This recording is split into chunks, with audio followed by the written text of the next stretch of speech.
My name is Nora Whitmore. I'm 34 years old. And last New Year's Eve, my family told me not to come to dinner because apparently I would make everyone uncomfortable. So while they were all together in my parents' beautiful Connecticut house, laughing under soft lights and pretending to be a normal family, I was alone in my apartment with a half-eaten pear, a cup of cold tea, and a laptop I wasn't legally allowed to open for another 9 hours because my lawyers had spent weeks drilling quiet period rules into my skull. And honestly, I was fine. Not fine in the way people say it when they want you to ask more questions. I mean the other kind of fine. The kind a woman becomes when she's been quietly excluded for so many years that loneliness stops feeling like an event and starts feeling like architecture. Then at 12:01 a.m., my phone rang. Not my mother, not my father, my brother, and his voice sounded like a man who had just watched a building collapse and realized he was still inside it. He said, "Dad just saw the news. He can't breathe, right?" I told him to call an ambulance. What I did not tell him was that I had been preparing for that exact moment for 7 years. And the worst part? By the time he called me, it was already too late to stop what was coming. So if you've ever been the daughter your family only tolerated when you were small, quiet, and useful, stay with me. Because this didn't begin at midnight. It began 3 days earlier with one text message from my mother. And by the time the sun came up, the son they spent a lifetime protecting had lost his job, his marriage, and the story they had built around him. But to understand how that happened, I have to take you back to the morning they decided I was the problem. December 29th, 7:42 a.m. That was my mother's favorite hour for delivering bad news. Early enough to ambush you, late enough that she'd already had coffee and convinced herself she was being reasonable. Her text said, "Honey, we've decided smaller is better this year. You'll just make everyone uncomfortable with all the stress." I read it once, then twice, then a third time, because in my family, words were never just words. They were coded instruments, soft-looking weapons. Stress didn't mean stress. Uncomfortable didn't mean uncomfortable. Those words had histories. Stress meant don't remind your brother what he failed to build. Uncomfortable meant your presence changes the balance of denial in this room. And smaller is better meant we would prefer to celebrate without the daughter whose success complicates our favorite family fiction. I stood in my kitchen holding my phone and looking at a pear I had bought 2 days earlier and forgotten to eat. It was bruising at the edges. I remember that because grief does weird things to memory. It turns random objects into photographs. For a few seconds, I just stood there. Not because I was shocked. Because I wasn't. That text was only new in wording. Its meaning was old. I had spent 15 years being edited out in subtle ways. At Thanksgiving, my chair somehow drifting farther from the adults. At birthdays, being told not to make this year about me. At family dinners, saying something real only to watch the room go quiet, then reroute around me like I'd spilled wine on the carpet. And if you know what it is to be the oldest daughter in a family that treats sons like legacy investments and daughters like emotional utilities, then you already know the silence I'm talking about. It isn't the silence in the room. It's the silence after you've spoken. I typed back 4 words. Got it. Happy New Year. Then I placed my phone face down on the counter. Not dramatically, not angrily, just automatically. Because there is a specific reflex you build when you've learned that your first reaction will be used against you in the second conversation.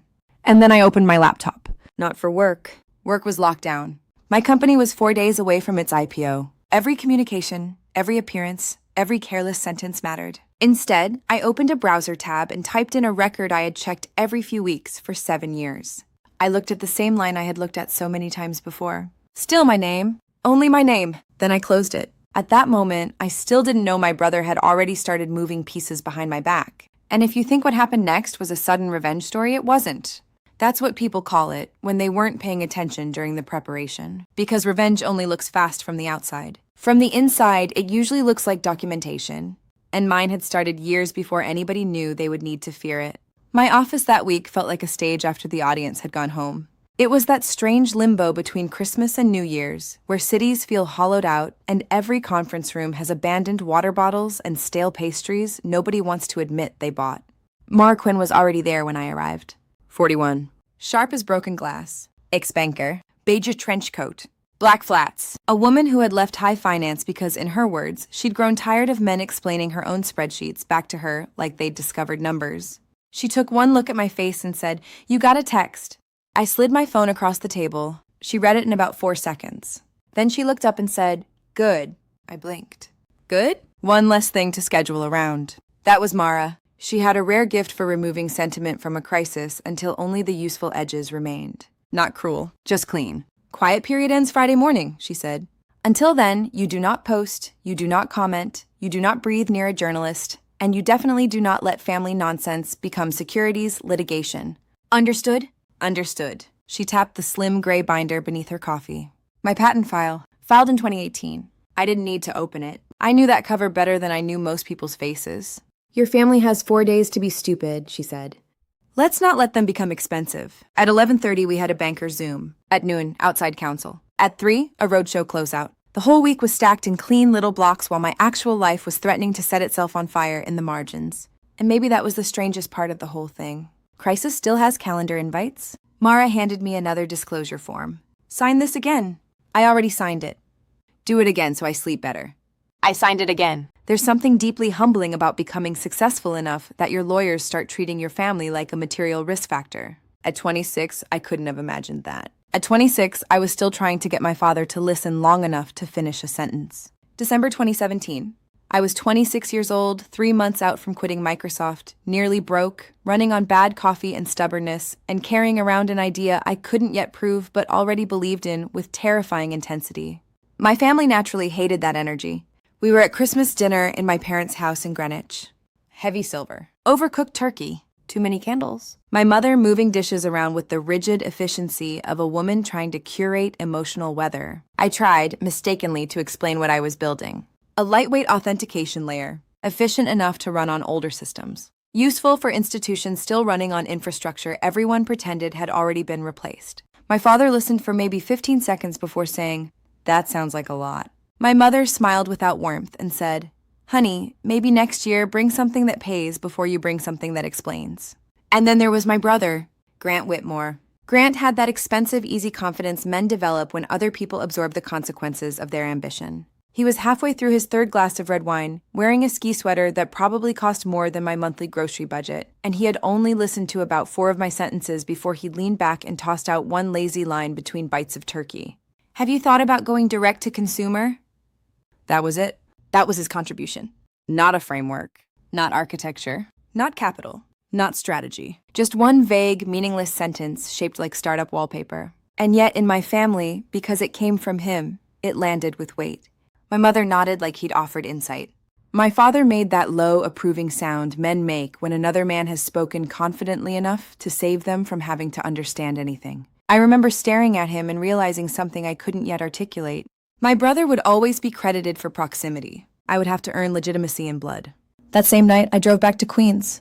My apartment was tiny. The kitchen table had one short leg. I had a folded napkin shoved under it to keep it from rocking. The radiator hissed like it was annoyed to still be alive. I sat down, opened a secondhand ThinkPad, and wrote a 5-page spec for the thing nobody at Christmas had cared enough to understand. Then I cold emailed a patent attorney.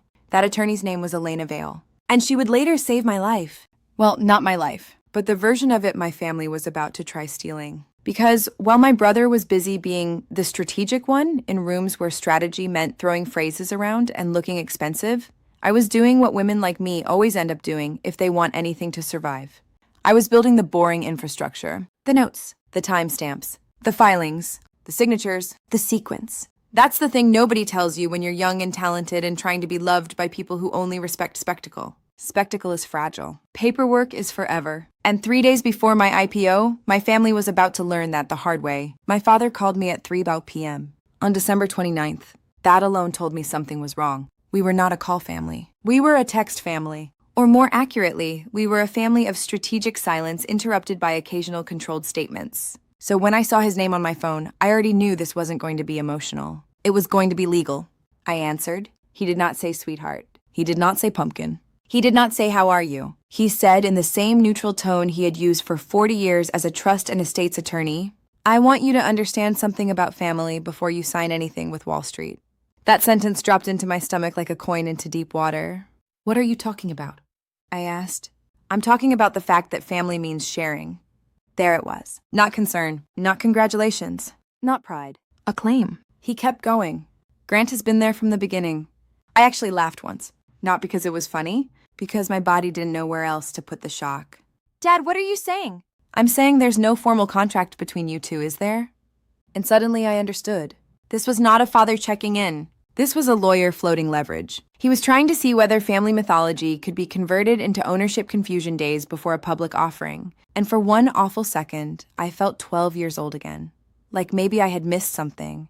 Maybe I had failed to protect something. Maybe a lifetime of being minimized had made me underestimate the damage they could do. Then training took over. I looked at the clock. 3:04 p.m. "I'll call you back," I said. And I hung up. Then I wrote the exact time on a yellow sticky note and put it inside the top drawer of my desk. 3:04 p.m. That matters, because the daughters of lawyers learn certain things by osmosis. Even if no one teaches them kindly. You write down the time, you preserve the sequence. You notice when someone stops speaking to you as a parent and starts speaking to you as a possible opposing party. My father had not hit me. He had not screamed. He had never been that kind of man. He had simply forgotten me in disciplined intervals my whole life. My school play. My graduation, the week I moved apartments on a broken ankle, the promotion he never called about, the prototype he never asked to see, and now, with my company 4 days from going public, he remembered me just in time to ask whether his son deserved a piece. There is a specific kind of betrayal that doesn't arrive loud. It arrives professionally, and I knew exactly who to call next. Elena Vale answered on the first ring. That alone told me she had been expecting something. She was at a ski lodge in Vermont with her family. I could hear a child in the background objecting to a sweater and a fire crackling somewhere behind her. Still, her voice was perfectly even. "Nora," she said, "start at the beginning." So I did. My mother's text. My father's call. The Christmas dinner story they were trying to inflate into early involvement. The sudden obsession with contracts. The timing. I gave her everything. She let me finish without interrupting. Then she said, "Forward me the text. Send me the call log. And do not respond to either parent again today." I forwarded everything. There was a pause while she looked through records I already knew existed but needed to hear out loud. Then she said the words that slowed my heart rate for the first time all day. "Your patent was filed in April 2018. I closed my eyes. Your invention assignment was executed before formation. Notarized. Clean." I sat down. "Your founder documents identify you as sole founder. Every financing round confirms it. Every audit. Every insurer. Every diligence packet. There is no legitimate ambiguity here." "I know they have nothing," I said. "I know," she said, "but people with nothing still make noise. And noise before an IPO can cost money even when it loses. What do I do?" "Nothing." That answer annoyed me, which meant it was probably the right one. "Nothing?" I repeated. "Not yet. Not verbally. Not emotionally. If they escalate, we respond in writing. On letterhead. This week we are accountants of truth." I wrote that down beneath the sticky note from my father's call. We are accountants of truth. If you've never had a really good lawyer, that sentence might sound cold. To me, it sounded like mercy. Because what Elena was really saying was this: you do not have to win this with charisma. You do not have to outshout the lie. You do not have to explain yourself into legitimacy. You already did the work. Now let the record speak. Before hanging up, she added one more thing. You did the boring thing for 7 years. Now the boring thing protects you. After that, I stood in my office for a long moment, looking out over the river, while the sky turned that pale winter orange that makes every window in Manhattan look like copper. I remember thinking that if I'd heard those words at 23, I might have made different mistakes. Maybe I would have spent less time trying to be understood and more time making myself undeniable. But there was no time for regret that week, because that night my mother sent an email. And it was the kind of email only a mother sends when she has confused guilt with entitlement for so long that she no longer knows the difference. 11:14 p.m. Subject line: You have never understood what I sacrificed. The email was 600 words long. I know because I counted them later. She started with her 2019 heart surgery, as if surgical history were evidence in an ownership dispute. Then she moved through old family holidays, grievances, disappointments, moments I had abandoned the family by working through milestones she believed should have centered her. She referred to her children in the plural, of course, because naming specifics would require honesty. And then she reached the real point. If I did not share a piece of my company with Grant, she didn't know how she could live with watching him suffer. She said he was hurting. She said family should not let family fall behind. She said I was choosing Wall Street over blood. And then, most elegantly of all, she brought up her heart condition again. As if my refusal to lie on legal documents might become an attack on her circulatory system. I read the email once, then again. And then I just sat there. You know, that kind of stillness that isn't peaceful? The kind that feels dense? Heavy? Like your whole body is holding back a version of you that would say one sentence too honestly and change the next 10 years? That kind. After about 20 minutes, I stood up and made tea. Tea is what you make when rage would be too expensive. I did not answer. I forwarded the email to Elena with one line, "Filed for the record." She replied with a thumbs up emoji, which from Elena was basically a sonnet. There's a form of grief mothers carry with dignity, and there's a form of grief they weaponize. The difference is whether you're allowed to ask questions. I loved my family the way people love old houses. Fully aware of where the floorboards give way, still walking through them carefully, still trying to believe the structure might hold if I moved lightly enough. But something had changed. For the first time in my life, I wasn't trying to fix the mood. I was preserving the evidence, and that turned out to matter because the next person who called me that night was the only relative who had ever bothered telling me the truth before it was useful to do so. And what he said confirmed exactly what I had already begun to suspect. My brother wasn't just resentful, he was moving. His name was Adrian Cross, my cousin, my mother's sister's son, 30 years old, lives in Seattle, works in clean energy, has 2 daughters under 5, and the exhausted gentleness of a man who learned early that the best way to survive our family was to become quietly observant. Adrian was the only relative I had trusted with anything serious in over a decade. He called around 9 p.m. on New Year's Eve. I could hear one of his daughters in the background asking whether fireworks were scary. "I'm sorry they're doing this again," he said. Again, that word mattered. Because that's what these families rely on, making each fresh wound sound isolated when really it belongs to a long, uninterrupted system. He told me he had tried, at Thanksgiving, to tell my mother she was being unfair. It had gone exactly the way it always went. Silence. Withdrawal. 3 months of punishment for disobedience. Then he lowered his voice. "Nora, Grant was drunk at Thanksgiving. That by itself was not news. He told me to watch the news around New Year's.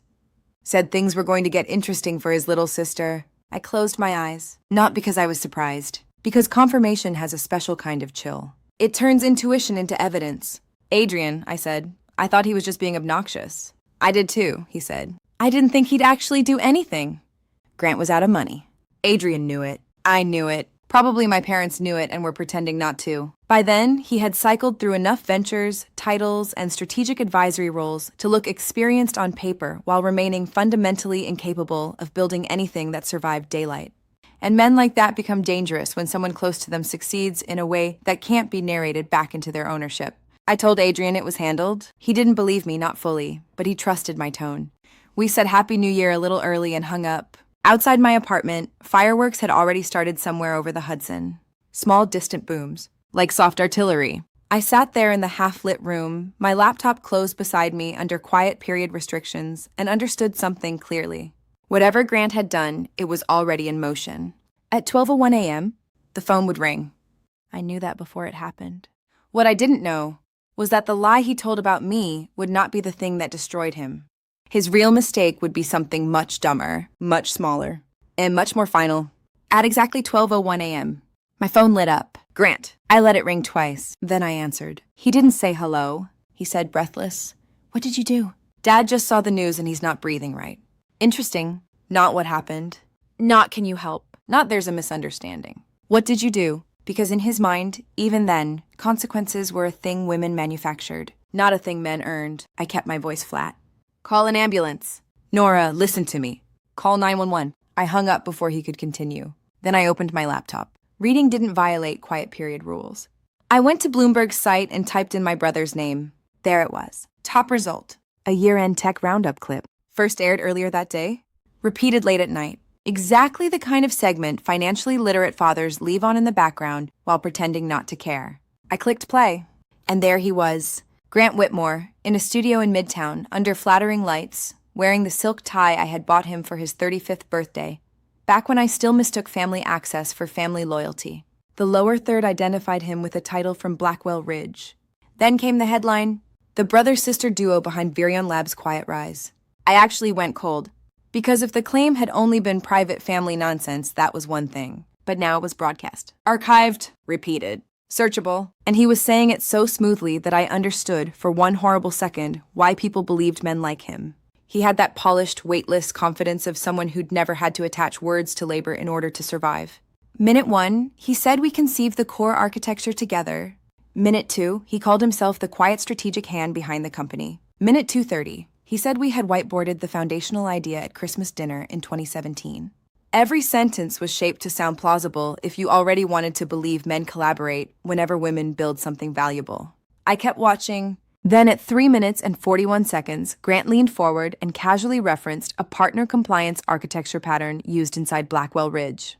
I paused the clip, then rewound, watched it again. There it was. A clean, stupid, live-on-air description of internal product structure at his current employer. Not a huge disclosure to the public, but enough. Enough to violate an NDA. Enough to trigger internal counsel. Enough to get him walked out if the wrong people were watching. And the wrong people were absolutely watching. I timestamped the exact second, 12:08 a.m. Then I emailed it to Elena. Subject line, 3:41, Blackwell Ridge disclosure. She called me within minutes. And what she said next was the moment I realized my brother had already lost. He just didn't know it yet. Elena's voice at midnight sounded exactly like Elena's voice at noon. That is one of the many reasons I trusted her. No adrenaline, no panic, no moral theater, just sequence. 3 things, she said. 1, she continued, we do not file anything before market reopens. 2, we prepare a corrective press release cleared by underwriters and time it precisely. 3, and here her voice went almost bored. We do absolutely nothing before morning because Grant's Blackwell Ridge problem is going to surface on its own by breakfast. I stared out the window at the fireworks over the river. You think they'll move that fast? He disclosed internal architecture on live television, she said. His general counsel is already awake. She wasn't guessing. People like Elena don't guess. They pattern match. And men like my brother are always convinced their real danger lies in the dramatic lie, not the casual arrogance. That was Grant's entire personality. He thought the boldness would be the scandal. He never understood that institutions aren't undone by drama.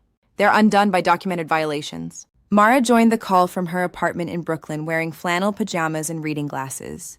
She sounded more awake than either of us. Give me the timestamps, she said. I want risk language ready before sunrise. I gave them to her.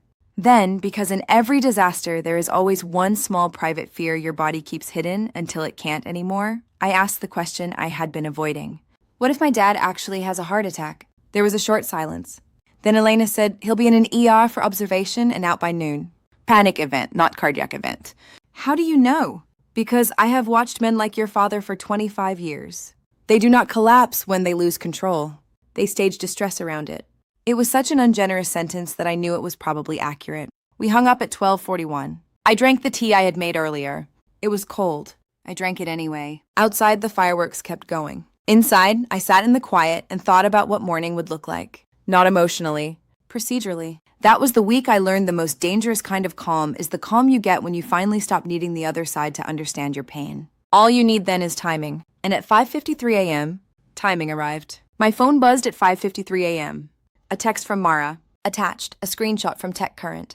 Headline, Blackwell Ridge VP placed on administrative leave after televised NDA concerns. I stared at it for a long moment. Then another screenshot arrived. From Adrian. This one was my mother's Facebook page. At 11:58 p.m., the previous night, 3 minutes before my brother called me in a panic, she had posted, so proud of my son Grant for finally getting the recognition he deserves. Big things coming in 2026. 47 comments. Hearts from church friends, Rotary acquaintances, women who had watched my family perform itself for decades and thought they understood the cast. One comment said, he was always the special one. That one made me laugh. Not because it was wrong, because it was so nakedly right. I screenshotted the whole thread and saved it into a folder I had been building for 7 years. That folder had a name. For the record, I made coffee, stood by the window, watched New York wake up slowly under a pale January sky. And for the first time in a year, I let myself think about the apartment in Queens. The crooked table, the napkin under the short leg, the 5-page spec, the patent filing, the nights nobody saw. 7 years is a long time to be dismissed. It is also enough time to become extraordinarily precise. At 7:04 a.m., my mother called. This time she was crying. Real tears, I think. Though with her, even sincerity always arrived wrapped in tactical timing. Your father's in the ER, she said. The doctor says it's not his heart, but he's frightened. You have to pull the release. I closed my eyes. I'm glad he's okay. Nora, please. You haven't sent it yet. You still have time. She always made truth sound like a decision, like accuracy was a mood I could reschedule. Grant went on Bloomberg, I said. I didn't. That's not fair. He described Blackwell Ridge internal architecture on air. That's why he's on leave. You could say he misspoke. I can't lie on a corporate filing. Oh, don't hide behind forms. I'm not hiding, I said. I'm filing. She hung up. I sat there for a minute, then I called edible arrangements. Yes. Really? because people misunderstand revenge. They think it has to look sharp to be real. Sometimes the sharpest thing you can do is remain civilized while refusing to rescue the people who built a life around your compliance. I ordered a fruit basket to the hospital, blue ribbon, card note, get well soon. Love, Nora. The total was absurd. I paid it anyway. Because love and refusal are not opposites. That was something my family never understood. And by 8:30 a.m., I was on a Zoom with underwriters, counsel, and the two women who had spent years making sure my work could survive my family's imagination. And this, strangely enough, is where the real revenge began. Not with anger. With wording. The lead underwriter's name was Daniel Pike, which was such a perfect finance name it almost sounded fake. Crew neck sweater. Crisp voice. The sort of man who sounded like Delaware, no matter where he was born. Mara sat at the far end of the conference table in a fleece with a red pen between her teeth. Elena was on video from Vermont in a thermal top with a legal pad and no makeup. Nobody looked glamorous, which is, in my experience, how real power usually looks at 8:30 in the morning. We need the release tight, Daniel said. No family arc. No emotion. No editorial. Agreed, I said. Then I read the draft line I had written before the call. The company confirms that Nora Whitmore is the sole founder of Virion Labs and the sole named inventor of its core patent. Any statement otherwise is inaccurate. Silence. Not bad silence. Reading silence. Daniel tilted his head. Add a prefatory line. The company is aware of recent statements inconsistent with its records. Then your clarification. Elena shook her head immediately. Shorter is stronger. Daniel looked at her. Really? Eliminate every verb that wants to explain. Explanations invite interpretation. Records do not. Mara underlined something in red. 2 paragraphs, she said. No adjectives. That became the rule. No adjectives. No emotional language. No offense. No self-defense. Just record correction. It was some of the best writing of my life. Not because it was lyrical, but because it was earned. And while we were finalizing a public statement that would surgically separate my company from my brother's fantasy, something else was happening quietly in the background. My sister-in-law had started paying attention, and that would matter more than any of us knew at the time, because there is one kind of woman who can smell the end of a marriage before lawyers can. It's the woman inside it. Adrian called me around 10. He sounded careful. Vivian texted me, he said. Vivian Whitmore, my sister-in-law, Grant's wife for 11 years. Mother of his 2 sons. A woman so trained in elegant dissociation that for most of the last decade, I wasn't sure whether she disliked me, feared my mother, or had simply mastered the art of surviving family systems by becoming emotionally translucent. What did she say? I asked. She's at your parents' house, Adrian said. She didn't know about the Bloomberg segment until this morning. That made sense. Men like Grant never tell the full truth to the women closest to them until the truth has already gone public. She wants you to call. I'm not calling. I know. I told her that. I said maybe text. So I texted, whatever you need, I am not your enemy. I'm sorry. 8 minutes later she replied, and I knew from the length of the message that something had changed. She said she had documents about accounts she'd never seen before. She said she'd already been planning to file something the following week. She asked me not to mention her message to anyone. I read it twice. Then I forwarded it to Elena. Elena replied with 2 words, don't touch, and I understood exactly what she meant. Vivian's marriage was not my case. Her husband's lies to her were not my file. But there's a moment in certain women's lives when they stop performing stability for themselves, and about a week later, they stop performing it for everyone else. Vivian, I realized, had crossed that line. I did not need her evidence. My brother's problem was already documented, but I saved her message anyway. For the record. Because what people call revenge often has very little to do with destruction and a lot to do with what happens when multiple women stop lying on a man's behalf at the same time. And by midday, another truth was beginning to settle over the whole situation. My brother had lost control of the narrative. He just hadn't accepted it yet. That came later, in a phone call from a number I didn't recognize. And by the time I answered it, he had already moved from arrogance into bargaining, which is how you know a man is finally scared. It was 6:20 p.m. when my phone rang from a number I didn't know. I answered on the 3rd ring. Nora. Grant. He didn't sound polished anymore. He sounded dampened, like somebody had taken the air out of him in stages over the course of the day. Listen to me, he said. We can fix this. Interesting. Not, I'm sorry. Not, I lied. Not, I dragged your company into this. Not, I put my own job at risk and detonated my life. We can fix this. As if the whole thing were a shared inconvenience. I'm listening, I said. He started talking fast. He'd retract the Bloomberg statements. He'd call the producer. He'd tell them he'd misspoken. He'd say he was stressed, tired, whatever sounded plausible. He kept using the word misunderstanding the way people use a blanket over something already on fire. Then he said the line that finally crystallized the whole thing for me. "We handle this as a family." I actually looked down at my phone like it might explain itself, because in our family, that phrase had always meant the same thing. I swallow. He survives. Not this time. "You breached Blackwell Ridge's NDA on national television," I said. "That's between me and them. You're on administrative leave. Temporary. The corrective release is cleared." Silence. Then, "You're really going through with this?" I stood in my kitchen looking at the city lights and said the truest sentence I had said to him in years. "I've been going through with this since 2018. You just weren't looking." There was a long pause, the kind where old sibling history briefly rises through the surface of adult damage. I could hear movement in the background, maybe Vivian, maybe a lawyer, maybe just a television on low volume in a room he no longer controlled. Then he said, almost childishly, "You could have been kinder." And I remember thinking, men always call consequences unkind when they arrive in a tone they can't argue with. "I'm tired," I said, and I hung up. After that, I sat still for a while, because the truth is, there had once been a brother, a real one, the one who taught me to ride a bike on our sloped driveway, the one who once snuck me outside at 12 to watch a meteor shower, the one who, in childhood, seemed capable of warmth before adulthood taught him that entitlement was more useful. But people do not become monsters in one scene, they become them in installments, and I did not know when exactly I had lost my brother, only that by the time he called from that unknown number, the person on the phone was not someone I recognized enough to save. At 5:55 the next morning, the release went out. At 6:06, the correction hit Bloomberg, and by 6:30, the rest of the press had the story. That was the morning the truth began moving faster than my family could contain it. And once truth starts moving on wire services, there's almost nothing love can do to catch it. The release hit at 5:55 a.m. sharp. By 6:06, Bloomberg had a correction ticker running. By 6:17, Reuters had it. Then the Journal, then Axios, then Forbes, then every outlet that feeds off clean corporate conflict with just enough family drama at the edges to make it clickable. My phone lit up so many times it stopped feeling like a device and started feeling like weather. My mother called 17 times. My father called twice. Grant called 4 times. Adrian texted once. Aunt Evelyn just deleted the post. She also deleted every tag from the last 3 years.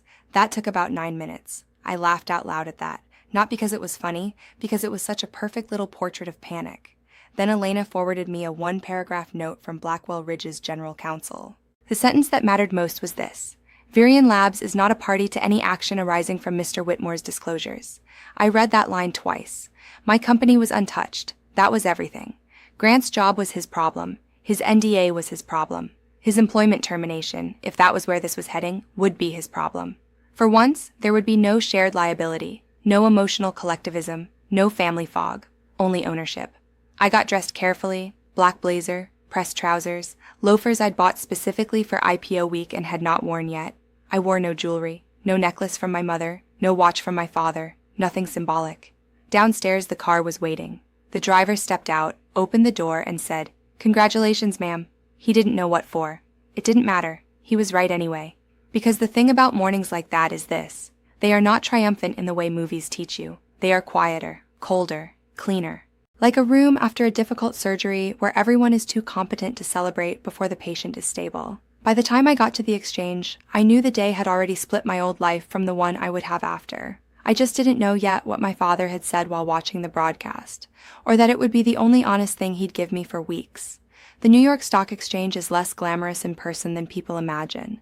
More cables, more handlers, more fluorescent logistics around the edges of ritual. But when the bell rang at 9:30 and confetti fell in our company colors, something inside me loosened that I had not known was still braced. Not because I had made it, I hate that phrase, but because the thing I had built in solitude had entered a space so public, no one in my family could reduce it to a phase, a fluke, or a borrowed idea ever again. Mara stood to my left, Elena to my right. Behind me were 3 of my earliest employees. Nate, who had joined for a pay cut and terrible office chairs because he believed in the system before anybody else did. Claire, who had run our first impossible demo to a room of men who laughed at us before signing 6 months later. Elliot, who had kept our infrastructure alive through nights that smelled like dust, old servers, and takeout containers. These were the people who had actually been there from the beginning, not Grant. The CNBC anchor read my name in the same bright neutral tone she used for every founder that morning, and weirdly, that almost made me cry. Not because it was special, because it wasn't. There is a kind of relief in being acknowledged without interpretation. No one called me the difficult daughter. No one called me the ambitious one. No one called me a lot. They just said my name, my title, and my valuation. And somewhere in Greenwich, my parents were watching. Later, Adrian told me how it looked. My mother stood up halfway through the segment and walked out of the room. My father stayed seated. He watched the entire thing without speaking. When it ended, he put down his coffee and said, "She was always going to win. I just didn't want it to be against us." When Adrian told me that later, I stood on a small balcony off the VIP room looking over Broad Street and felt something I had not expected. Not vindication, sorrow, because that sentence revealed the real tragedy of my family. They thought my success became against them the moment it stopped being usable by them, but it had never been against them. It only looked that way because I was no longer losing on purpose to preserve the peace, and that was the first time I fully understood something I wish more daughters knew early. Some fathers can only see you clearly when you are standing somewhere they can no longer interrupt. Inside, the celebration continued. Outside, the winter air cut through my blazer. And while my company settled into public life, my brother's old life was collapsing paragraph by paragraph. By 12:40, the Wall Street Journal posted a 4-paragraph item that ended his career, and by 1 p.m., his wife made her move. The journal piece went live at 12:40 p.m. Headline, Blackwell Ridge terminates executive after NDA breach in live interview 4 paragraphs. That was all. 4. His name in the first, my company in the second, with the word unrelated attached like a surgical disclaimer. Context in the third, and in the fourth, Mr. Whitmore did not respond to requests for comment. There are entire lives that end in fewer lines than they took to build. By 2:10 p.m., Grant's LinkedIn disappeared. 3,000 plus connections, gone. Profile photo gone. Job title gone. The tie I bought him vanished with the page. Adrian texted again at 1 die. Vivian filed. For divorce. She had apparently made the call from the kitchen in my parents' house, while my mother was upstairs managing my father's medication and pretending the family wasn't splintering in 6 directions at once. Elena called me almost immediately. "Say nothing," she said. "Okay." 72 hours of silence. Let the market settle. Let his employer settle. Let his divorce become his own weather. "Okay." I obeyed. And if that sounds small, you've never been raised in a family where silence was the one response you were trained never to use. Silence was considered rude when it came from me. Cruel, cold, punitive. But I was beginning to understand something my mother never had. Silence is not always the absence of feeling. Sometimes it is the most formally accurate feeling available. That afternoon, one last email came from my mother. Subject line, "You may have chosen the wrong family entirely. I did not open it. I never needed to. By then I had already chosen what mattered. The company. The truth. The women who protected it. The people who had actually stood beside me while it was still ugly and unfunded and uncertain. But there was one thing left to do. One final, boring, devastating act of clarity. I had to go to my parents' house. Not to argue, not to punish. Just to leave the documents where denial could no longer claim ignorance. And I swear to you, that drive felt longer than the IPO. I drove to Greenwich the next day, parked outside my parents' house, and sat in the car for 28 full minutes before going inside. That, I think, was the most ordinary form of courage in the whole story. Not the filing, not the broadcast, not the bell. Just sitting in a quiet car with your hands on the wheel, knowing that once you step through that front door, your family will never again be able to pretend this is all some misunderstanding they can parent their way around. The house looked exactly the same. White clapboard, black shutters. Holiday wreath still hanging like sentiment could preserve anything. My father's BMW in the driveway, my mother's Subaru beside it. Grant's car was gone. By then he was back in Stamford, in the apartment that would not be his for much longer, signing papers he had not expected his life to require. I let myself in. My father was in the library holding a book he was not reading. My mother was in the kitchen. I walked to the dining room table and placed a folder down on the wood. Inside were 3 documents. A notarized copy of my patent, a copy of the company press release, and a formal letter from Elena's firm requesting, politely, professionally, and with unmistakable clarity, that my family refrain from discussing me or Virion Labs in any public or media context for the next 18 months. Not a threat, not a gag order, just a corporate request written in the language people like my parents understand best. Consequences in advance. My mother came in first. "What are you doing here?" "I came to tell you face to face before the paperwork arrived." Her expression hardened in that familiar way mothers have when they know they are losing authority but haven't yet chosen dignity. "You're unbelievable." "I'm not here to argue. You are so cold." And there it was, the final family adjective, cold. I looked at her and said the sentence I had been earning for 34 years. "I've been warm for 34 years. I'm taking today off." She actually cried. That part was hard, because contrary to what revenge fantasies teach, the people who hurt you are not always villains in your nervous system. Sometimes they are just your parents, which is, in certain ways, harder. My father never came in from the library, not while I was there. I left the folder on the table and walked out. No shouting, no slamming doors, no monologue. Because justice doesn't usually arrive screaming. It arrives on time, in loafers, with the right attachments. And after that, there was nothing left for me to explain to them. Only one letter left for me to write. A letter I never sent. And strangely enough, that unsent letter taught me more about closure than any confrontation ever could. At 1:15 that afternoon, I sat in my apartment with a yellow legal pad and wrote a letter to my father that I never mailed. 3 paragraphs. Paragraph 1, what I had loved, the library in that house, the smell of pipe tobacco from before my mother made him quit, the one Yale football game he took me to alone when I was 8, where he let me eat 2 hot dogs and never once corrected the way I spoke too loudly. Paragraph 2, what I had learned, how to read a contract, how to notice what was being left unsaid, how to say, "I'll get back to you," and mean it. Paragraph 3, what I would not do, I would not lie for Grant. I would not fabricate a history to protect a son who had spent his adulthood mistaking access for authorship. I would not exchange my company for a seat in a living room that had spent years asking me to shrink. Then I folded the paper in half and put it in a drawer next to my passport. One day, I thought, I might read it again. He would not. Later that evening, I drove to Adrian's brownstone in Park Slope. Warm, yellow kitchen light.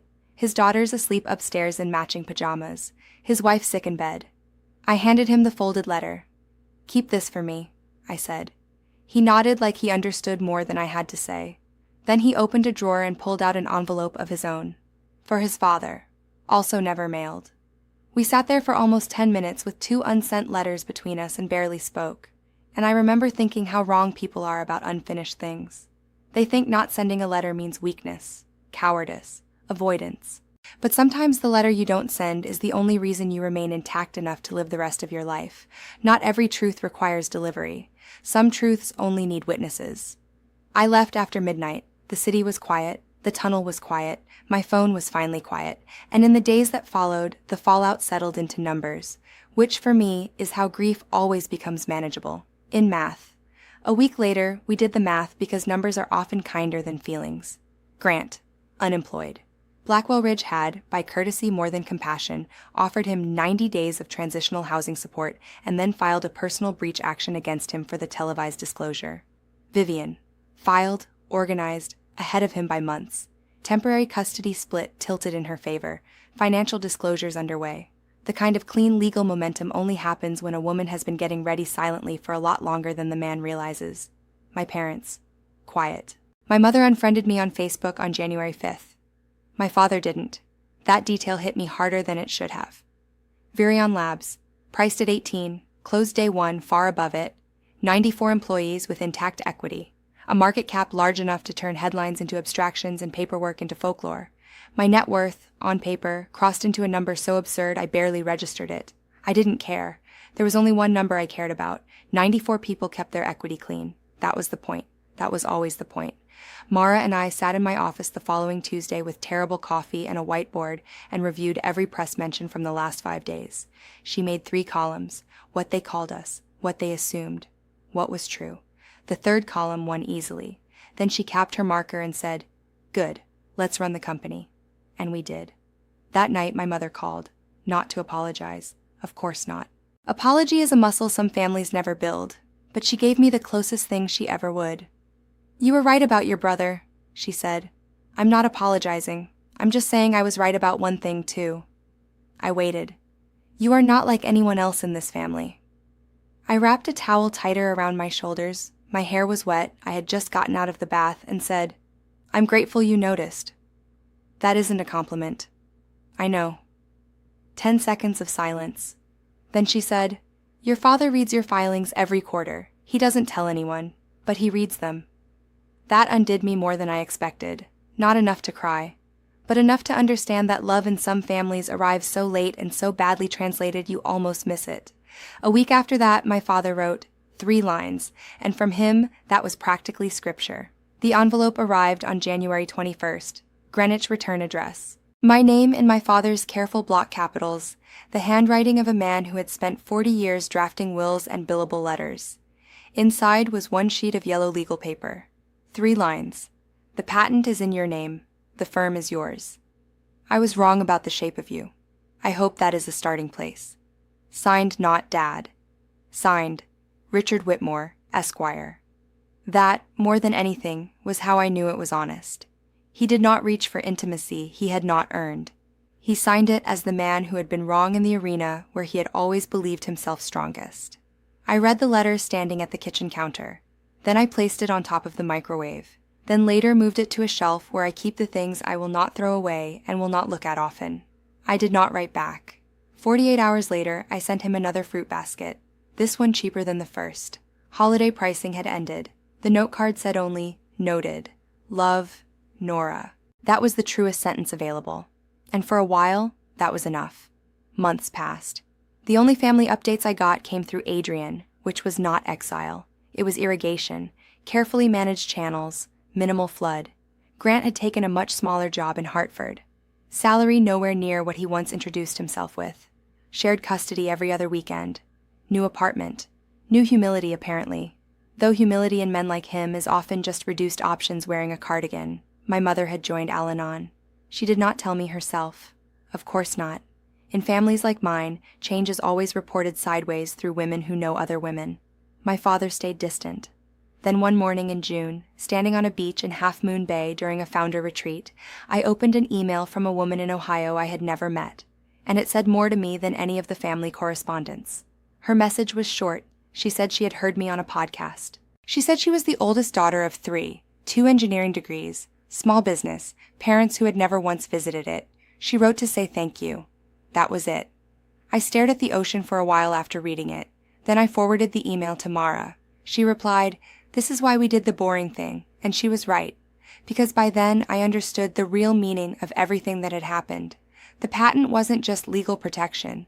The assignments weren't just diligence hygiene. The timestamps weren't paranoia. The letters, the filing, the restraint, the underwriter-approved language, the refusal to improvise under emotional pressure, none of it was just process. It was dignity. Dignity is not a vibe. It is not a brand. It is not a speech. Dignity is a filing system. Dignity is getting the signature on day 1. Dignity is naming things correctly before anyone tries to rename them for you. Dignity is preserving evidence long before you are sure you'll ever need it.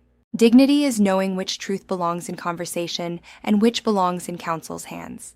That summer, when we hired our 40th new employee after the IPO, I added 2 rules to our onboarding packet. Rule 1, sign your assignment agreement on day 1. Rule 2, no one in your family is exempt from Rule 1. The new engineer looked up after reading it and asked, "Is that a real rule?" I said, "The most real one." He signed, and I watched the next generation begin their careers with one small protection I had to learn the hard way.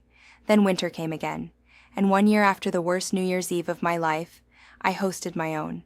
That, more than the IPO, more than the press release, more than the fruit baskets, might have been the real ending. Because sometimes revenge is not what happens to the people who hurt you. Sometimes it is the life you build that no longer requires their invitation. 1 year later, I hosted New Year's Eve. 7 people, roast chicken, roast. Potatoes from a farm upstate, a linen tablecloth my grandmother had kept folded in a trunk for decades, 2 candles, a heavy oak table I bought from a furniture maker in Brooklyn, because for once in my life I wanted a table that did not wobble. Mara came, Elena came, Adrian and his wife Rachel came, Nate came, and Sam, a junior engineer from Pittsburgh, came because I asked what he was doing for New Year's, and he said, "Probably just hanging out with my roommate." And I suddenly could not bear the idea of one more person eating loneliness because nobody had thought to invite them. The food was simple, the wine was unfussy, the conversation was easy in that miraculous way conversation becomes when no one in the room requires you to play a role for them. At 11:58, Mara raised her glass and said, To rule number 1. Everyone laughed. Sam laughed 3 seconds late after he got the joke. He would be fine. At midnight, fireworks went off somewhere over the Hudson again. Small, distant, soft. I pulled out my phone at 12:01 a.m. Nothing. No missed calls from my mother. No dramatic message from Grant. No late-night emotional debris from the people who once believed access to me was their inheritance. The phone was quiet, so I turned it off, put it in a drawer, and went back to the table. The chicken was still warm, and I think that was the moment the story actually ended. Not the Bloomberg clip, not the correction, not the termination, not the divorce, not even the bell, but that. A quiet table, chosen people, no panic, no performance, no one asking me to become smaller so the room could remain comfortable. If I have learned anything, it is this. There are many kinds of family. The one you are born into, the one you choose, the one you build out of work, loyalty, repetition, and people who show up without needing to be begged. You are allowed to lean on one more than the others. You are allowed to let one go quiet for a while. You are allowed to read your father's 3-line letter and put it on a shelf without answering. You are allowed to love people and still refuse to rescue them from the consequences of what they chose to do to you. And most importantly, you are not uncomfortable. That word is what people use when they have lost a privilege and don't yet know how to admit it. When someone says you make them uncomfortable, ask yourself, am I truly causing harm? Or am I simply no longer disappearing on command? Because those are not the same thing. I was never the discomfort. I was the end of a long arrangement. And families built on one person's constant warmth often interpret boundaries as cruelty because they have mistaken access for love for so long, they no longer know the difference. That's the story. We went public. My brother lost the career he had tried to inflate through proximity to mine. My sister-in-law stopped pretending. My mother found meetings. My father wrote 3 lines. My cousin kept letters that would never be mailed, and I started hosting dinners in a home where no one needed me to vanish in order to feel tall. If there's one thing I want to leave you with, it's this. File your paperwork. Whatever paperwork means in your life. Maybe it's literal contracts. Maybe it's records. Maybe it's savings. Maybe it's boundaries written down clearly enough that no one can later claim confusion. Preserve the truth before the emergency. Hire the boring lawyer. Keep the screenshots. Name the pattern. Say less. Document more. And when the call comes, and if you're the daughter who sees things clearly, one day it will, you will not have to scream. You will not shake. You will only have to open the folder. That's all of it. No twist left, just the record. And if your family's favorite word for your honesty was uncomfortable, I want you to tell me, what were they really losing? Because I promise you this, it probably wasn't peace. It was control.